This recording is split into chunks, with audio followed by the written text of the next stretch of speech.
প্রিয় দর্শক কেএল বাংলা নিউজে স্বাগত জানিয়ে আপনাদের সঙ্গে আছি আমি আলামিন বাবু। প্রিয় দর্শক, আমি এই মুহূর্তে আছি লালমনিরহাট জেলার কালীগঞ্জ উপজেলার কাকিনা ইউনিয়নের কাকিনা চাপাতল। আমি কাকিনা চাপাতলের যে কবরস্থানটি আছে সেই কবরস্থানের ঠিক সামনেই এখানে একটি সড়ক দুর্ঘটনা ঘটেছে।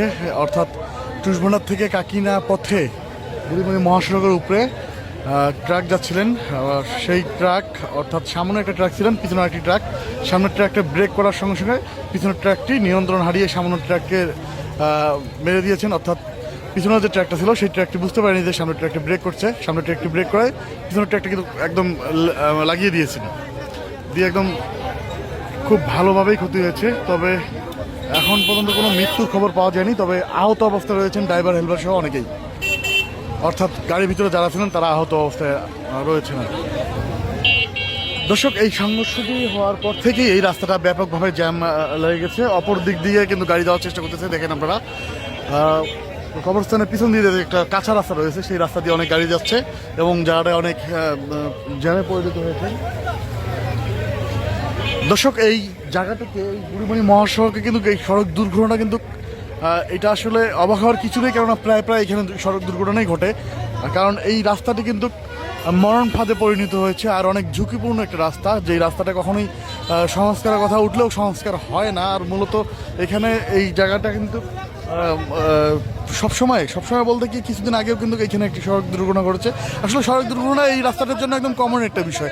দর্শক, আমি আবারও আপনাদেরকে জানিয়ে রাখতেছি যে এই যে ট্রাকটা দেখতেছেন যে বুড়িমণি মহাসড়কের উপর থেকে টুসবনা থেকে কাকিনা যাওয়ার পথে সামনে আরও একটি ট্রাক আছে, সেই ট্রাকটা ব্রেক ধরছে। ব্রেক ধরার পরে এই ট্রাকটা নিয়ন্ত্রণ হারিয়ে কিন্তু সেই ট্রাকের পিছনে লাগিয়ে দিয়েছে। লাগিয়ে দেওয়ার এক পর্যায়ে কিন্তু দেখেন একদম দুমড়ে মুচড়ে গিয়েছে পিছনের ট্রাকটি। আর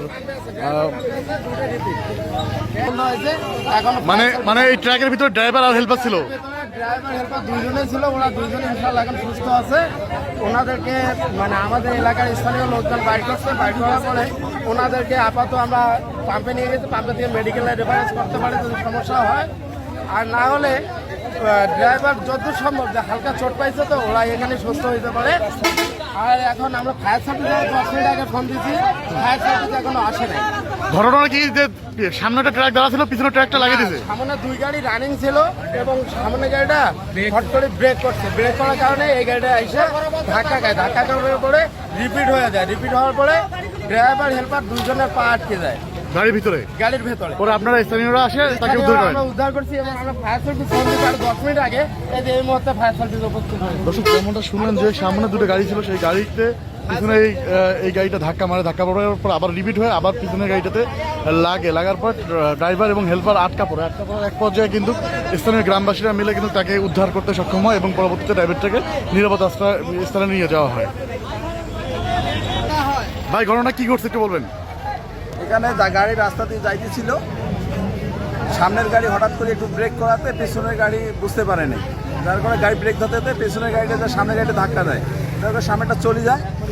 আর পিছনের গাড়িতে ড্রাইভার এবং হেল্পার আটকা ছিল। এখানে স্থানীয় জনগণের সহায়তা বেশ কিছুক্ষণ ধরে মানে ওখান থেকে উদ্ধার করা হয়। অবশ্য হালকা আহত হয়েছে, তবে নিহতের কোনো ঘটনা ঘটেনি। না। দর্শক, যেমনটা শুনলেন যে এই দুর্ঘটনায় কিন্তু নিহতের কোনো ঘটনা ঘটেনি। আর ড্রাইভার এবং হেল্পারই শুধু আহত হয়েছেন। আর আহতদেরকে কিন্তু স্থানীয় গ্রামবাসীরা উদ্ধার করে তাদেরকে কিন্তু নিরাপদ আশ্রয়ে নিয়ে যাওয়া হয়েছে।